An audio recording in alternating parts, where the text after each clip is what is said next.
Du 5 au 7 mai 2025, une vaste campagne de traitement de masse a été organisée à travers des départements du Bénin pour protéger les enfants de 5 à 14 ans contre la bilharziose et les vers intestinaux. Au dit du ministre de la Santé, Benjamin Humpati, je cite, « Traiter nos enfants contre la bilharziose et les vers intestinaux, c'est favoriser leur croissance, leur développement intellectuel, leur bon rendement scolaire et la rentabilité de nos investissements sur leur avenir. Comprendre ce qu'est la bilharziose et les vers intestinaux. C'est l'essence de ce numéro de votre émission Ma Santé, Ma Richesse, qui reçoit à cet effet Madame Carole Kataria Runouvi. Elle est spécialiste en santé communautaire. Elle est chef cellule prévention et mobilisation sociale au Programme national de lutte contre les maladies transmissibles. Bienvenue dans les locaux de Matin Libre Télévision, Madame Runouvi. Merci pour l'écho favorable accordé à notre invite. Avec vous, on fera le tour de la thématique à travers un certain nombre de questions et nous allons commencer par la toute première, c'est-à-dire comment se faire la transmission des vers intestinaux. Bonjour Madame la journaliste. Bienvenue dans nos locaux. Bonjour chers téléspectateurs. Et revenant à notre thématique, les vers intestinaux, encore appelés chirohelminthiase, sont des parasites qui restent souvent dans le tube digestif et ils se transmettent par le sol, comme le dit leur nom, les chirohelminthiases, les mains et les aliments souillés. Et pour expliquer un peu, ces parasites, l'homme s'infecte de ces parasites par le sol souillé, là où les mesures d'hygiène ne sont pas correctes, les aliments et les mains souillées par les sels. Donc on retrouve souvent les œufs de ces parasites dans le sol. On peut retrouver ça sur les mains et dans les aliments souillés par les sels. Voilà. Et quels sont les différents types de vers? Bon, en ce qui concerne les chirohelminthiases, il y a principalement 3 types de vers. On a les ascaris, les ankylostomes et les trichocéphales. Et qu'est-ce qui les différencie? Bon, nous n'allons pas rentrer dans tout ça là ici. Ce serait trop compliqué pour nos téléspectateurs. D'accord. Mais comment agissent les vers intestinaux dans l'organisme? Autrement, comment perturbent-ils la croissance et le rendement scolaire des enfants? Ces vers, une fois dans l'organisme, vivent dans l'intestin des humains, dans le tube digestif, et affectent la nutrition et empêchent l'absorption des nutriments. Je vais essayer d'expliquer un peu. Les vers s'alimentent des tissus de l'hôte, notamment le sang, ce qui entraîne une perte de fer et de protéines. Et leur présence dans l'organisme entraîne aussi des hémorragies intestinales de façon chronique, ce qui peut provoquer une anémie. Donc tout ce que je viens de citer entraîne chez la personne affectée une malnutrition, un état général de malaise, de faiblesse, de troubles de la croissance et de développement physique. Et c'est ça qu'on observe principalement chez les enfants qui sont atteints des vers intestinaux. Vous avez parlé de l'anémie. Oui. D'accord. Sinon, la question suivante, c'était de savoir comment reconnaître leurs symptômes. Vous avez parlé de l'anémie déjà. Oui. Les symptômes, souvent chez les enfants, on peut déjà observer une pâleur, une perte de poids, l'irritabilité, ils ont le ventre ballonné. Et surtout, en ce qui concerne les ascaris, les enfants se grattent l'anus la nuit. La nuit? Oui, oui.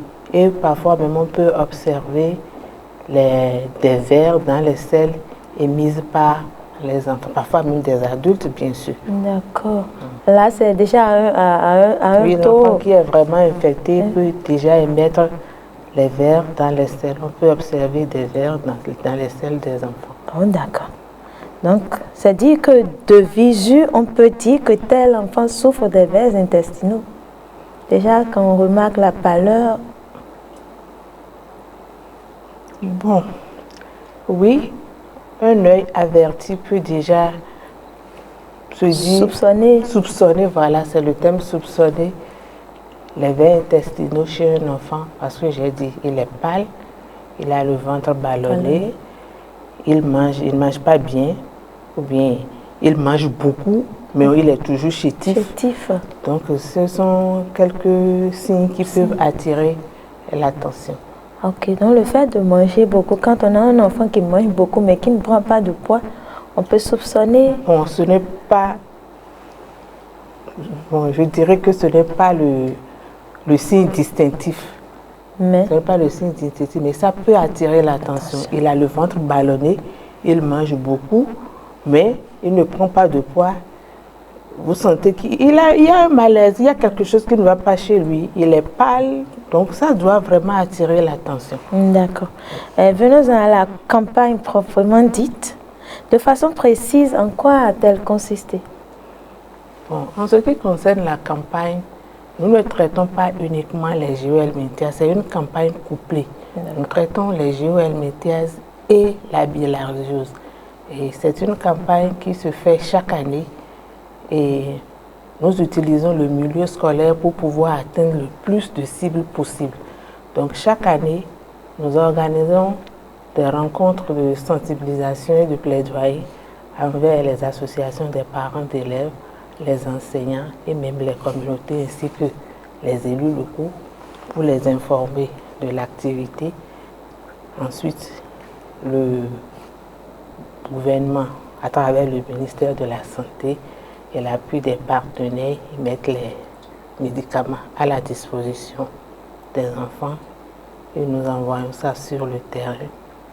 Les directions départementales de la santé, les zones sanitaires, tout le monde est embarqué avec le secteur scolaire bien sûr et les médicaments arrivent dans les écoles et ce sont les enseignants qui se chargent de la distribution pour les enfants qui sont à l'école. Et tout ce personnel est bien formé sur la distribution. Donc, les enseignants se chargent de donner les médicaments aux enfants qui sont à l'école. Et les relais s'organisent pour traiter les enfants qui sont en communauté. Donc, les enfants de 5 à 14 ans qui sont à l'école reçoivent leurs médicaments à l'école. Et ceux qui ne sont pas scolarisés sont traités en communauté par les relais communautaire. D'accord. Mais quelle différence existe-t-il entre la bilharziose et les vers intestinaux? Ok, comme je l'ai dit tout à l'heure, les vers intestinaux, l'infection se fait par le sol, les mains et les aliments souillés.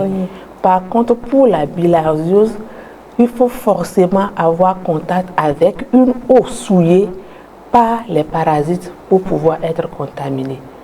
Donc, les vers intestinaux, c'est le sol, les mains et les aliments souillés, mais la bilharziose, c'est l'eau des marigots infestée par les parasites. Vous aurez compris.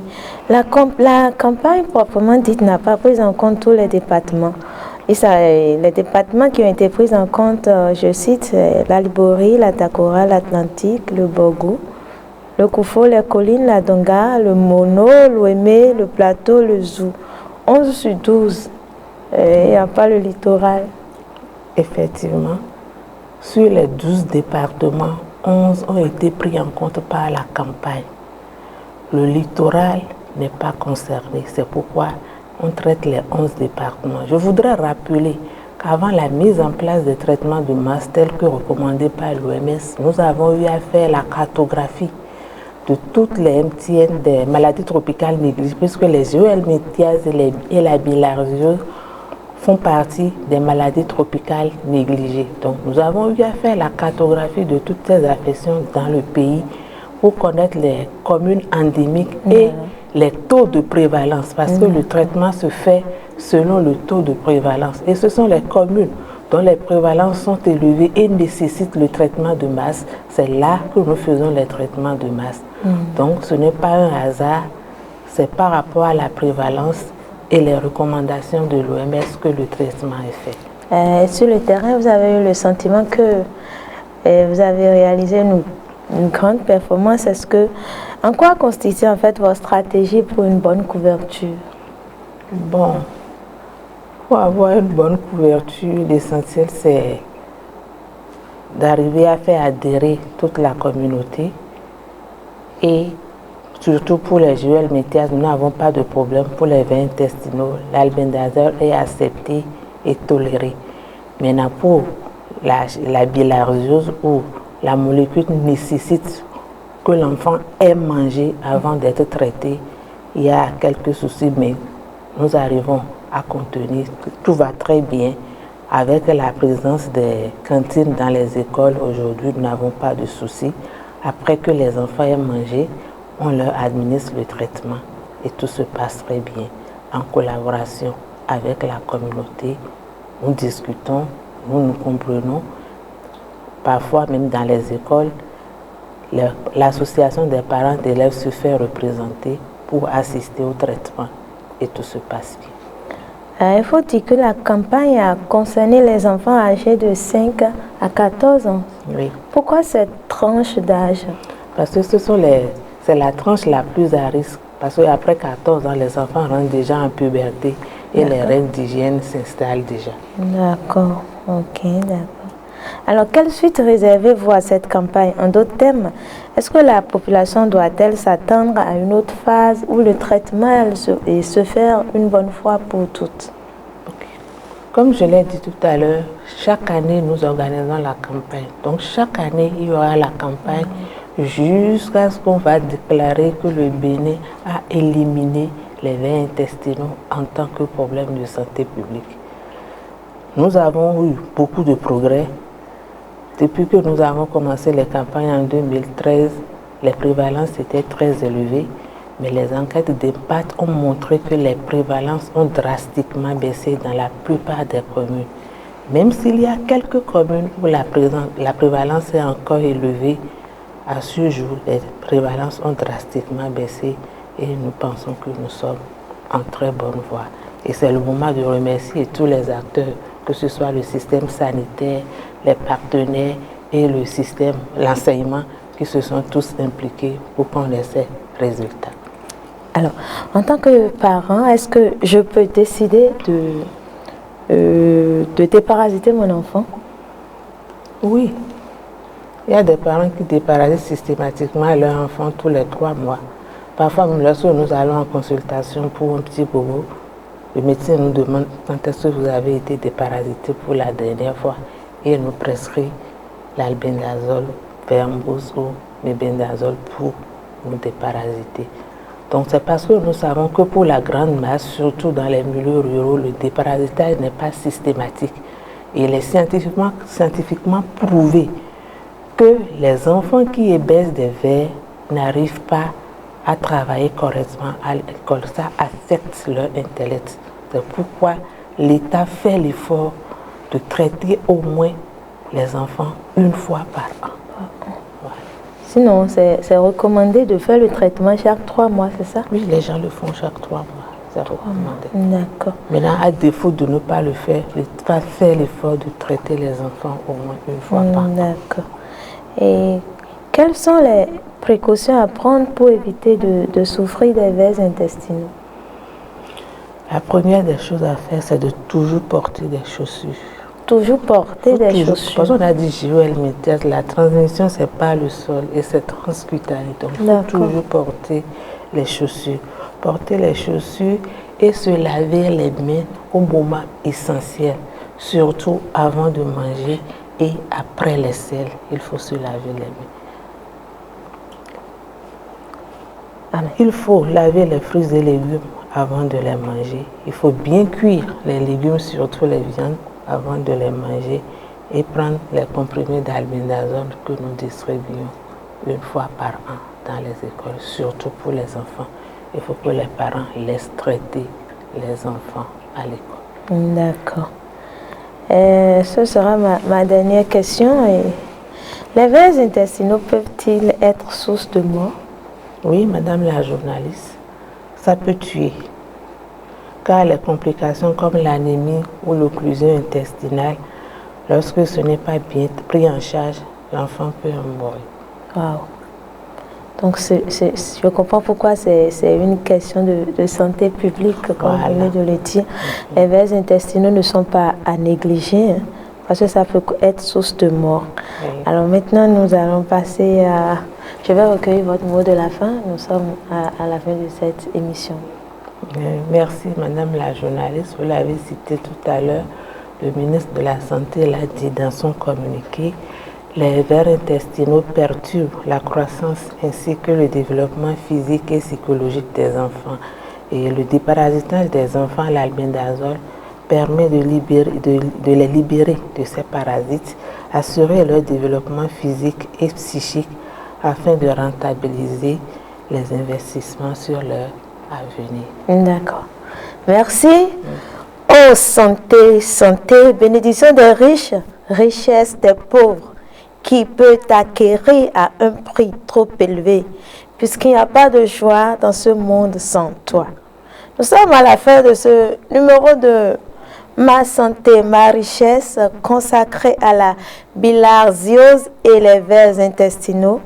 Merci de nous avoir suivis. Restez fidèles à nos programmes sur la MLTV. Surtout, prenez grand soin de votre santé et à la prochaine.